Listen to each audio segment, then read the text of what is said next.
Assalamualaikum warahmatullahi wabarakatuh. Hari ini kita akan membahas tentang pendidikan sebagai opsi kajian Islam. Dalam hal ini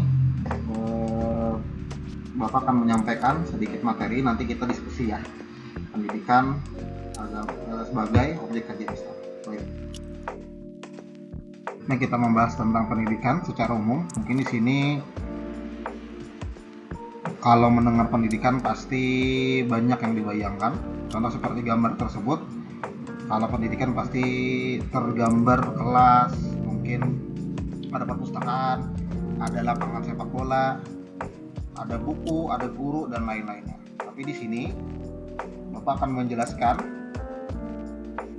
secara umum. Jadi menurut Redi Mulia Harto, pendidikan adalah hidup. Jadi pendidikan itu hidup. Jadi setiap seseorang yang hidup pasti melalui akan namanya pendidikan. Kemudian selain itu, pendidikan ini kata kuncinya.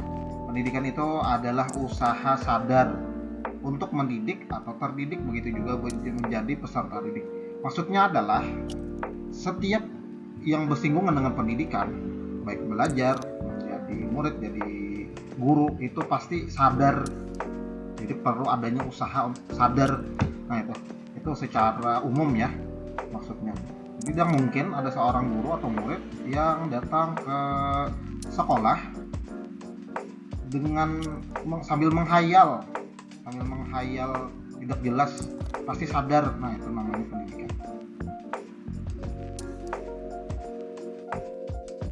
Kita lihat gambar ya, lingkungan pendidikan. Pertama di pojok kiri atas yang pada gambar itu disebut dengan pendidikan informal. Pendidikan informal itu adalah pendidikan yang ada di keluarga. Pendidikan yang ada di keluarga itu artinya adalah pendidikan yang diajarkan oleh anggota keluarga, bisa ayah, ibu, paman, kakak dan lain-lain. Kemudian yang sebelah kanan ini ada lingkungan sekolah ya, ada sekolah guru yang mengajar ini. Jadi yang kedua ini disebut dengan pendidikan formal. Pendidikan formal itu adalah pendidikan yang berjenjang dari baik SD, SMP dan SMA dan bangku kuliah. Itu yang kedua. Yang ketiga adalah pendidikan non formal. Pendidikan non formal adalah pendidikan yang menunjang pendidikan formal. Artinya di luar sekolah, orang lain bisa, contohnya bisa les, tempat les, kemudian taman pendidikan Al-Quran, kemudian ada majelis salim dan lain-lain. Nah, seperti itu artinya pendidikan yang lembaga juga boleh lembaga, tapi tidak berjenjang yang bisa menyambung seperti pada pendidikan formal seperti itu. Oke, kemudian ini sebelum lebih lanjut, jadi pendidikan itu pasti mengarah kepada manusia. Judulnya di sini kan fitrah manusia adalah dididik. Ini sesuai dengan hadis Nabi. Jadi ujar Nabi Muhammad SAW, seseorang itu dilahirkan memiliki fitrah. Kalau bahasa pendidikan, fitrah itu adalah potensi. Kemudian lanjutan hadisnya, terserah orang tuanya atau lingkungannya yang menjadikan dia seorang Kristen, Katolik, dan kalau di hadis itu kan Nasrani, Yahudi dan lain-lainnya. Maksudnya adalah seperti pada gambar ini, istilahnya tunas lah, masih kecil. Jadi pada gambar ini menunjukkan bahwa manusia itu adalah sebagaimana air, seperti botol air dalam kemasan itu siap untuk dipakai, siap untuk digunakan. Nah, manusia itu seperti itu ya, siap untuk dididik dan dijadikan seperti apa? Seperti air dalam kemasan, contoh bisa dipakai untuk menyiram sesuatu atau dicampur dan dibikin sesuatu. Nah, seperti itu. Itu kan artinya ada satu fitrah atau potensi dari manusia tersebut. Baik, kita lanjutkan saja. Ada namanya komponen pendidikan. Komponen pendidikan di sini seperti pada gambar ada 5. Pertama ada tujuan. Jadi pada pendidikan pasti setiap pendidikan masih ada tujuannya. Contoh kalau wudhu artinya ingin peserta didik bisa untuk berwudhu. Kemudian yang kedua ada namanya peserta didik. Ada di bawah dari tujuan itu ada pendidik dan peserta didik. Pendidik dan peserta didik itu adalah sesuatu komponen yang tidak mungkin tertinggal pada pendidikan. Kalau ada tujuannya, ya paling sederhana lah, artinya ada murid, ada guru dalam kelasnya, dalam suatu pendidikan itu satu sekolah di kelas lah gitu. Kalau dua hal ini, kalau ada guru tapi tidak ada muridnya kan seperti apa? Kemudian kalau ada murid tapi tidak ada gurunya kan bagaimana dia si murid yang belajar? Nah seperti itu. Kemudian yang keempat ada materi. Tadi kan langsung di skip lah, dua pendidikan besar dan pendidikan menjadi satu. Ada materi pembelajarannya. Nah materi pembelajarannya ini itu diajarkan oleh guru kepada muridnya. Kemudian yang terakhir ada evaluasi. Jadi evaluasi ini adalah penilai apakah tujuan tadi sudah dilaksanakan atau tidak, sudah tercapai atau tidak. Contoh misalkan praktek wudu, bisa materinya tentang wudu, artinya tujuannya adalah siswa bisa untuk berwudu, artinya kan materinya wudu tadi, evaluasinya dilakukan tes, siswa tadi bisakah mempraktekkan wudu dengan baik dan benar. Nah seperti itu. Kemudian selanjutnya ya tujuan pendidikan Islam gitu.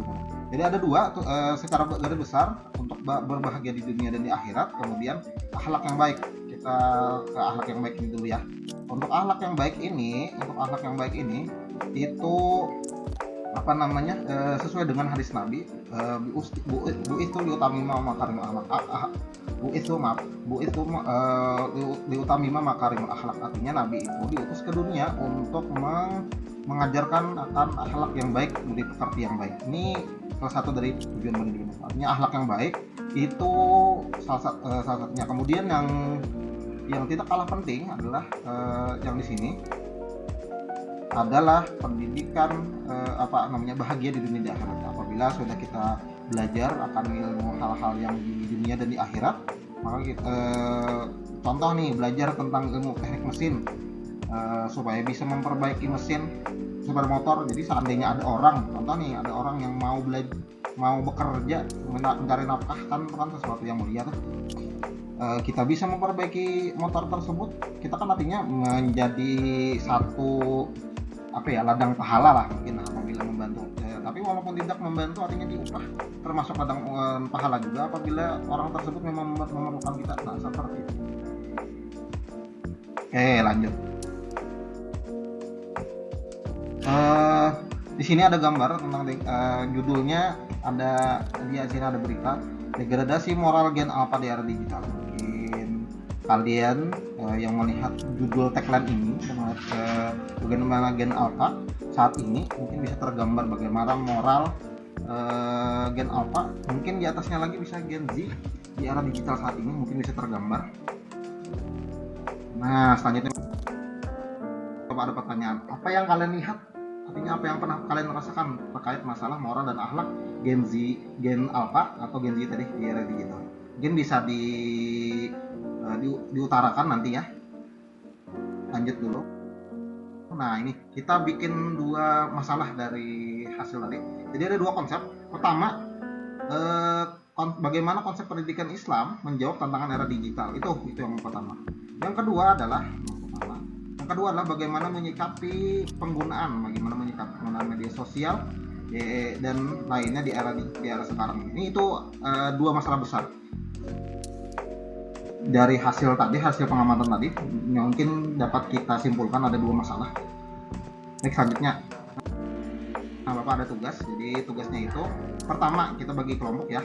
Satu kelompok ada terdiri dari 5 orang, bisa dipilih saja. Jadi yang tugasnya pertama silakan temukan konsep pendidikan Islam dari Al-Quran dan Hadis. Kemudian yang kedua, cari pendapat ulama. Kita menggunakan 2 ulama saja ya, Imam Ghazali dan Ibnu Miskawai. Kemudian yang ketiga, cari artikel yang berkenaan dengan pendidikan Islam. Yang berikutnya, setelah 3 hal ini ditemukan, 3 ini ditemukan, maka kemudian kita cari poin besarnya dari hasil temuan tersebut dan simpulkan. Baik, terima kasih. Itu saja dulu untuk pertemuan kita pada hari ini.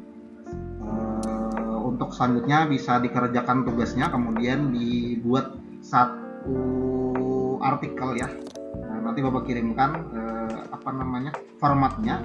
Silakan dikerjakan sesuai dengan format.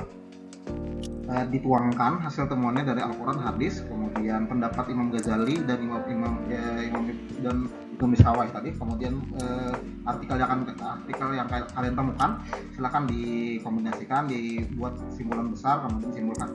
Nah, itu aja dulu untuk pertemuan pada hari ini.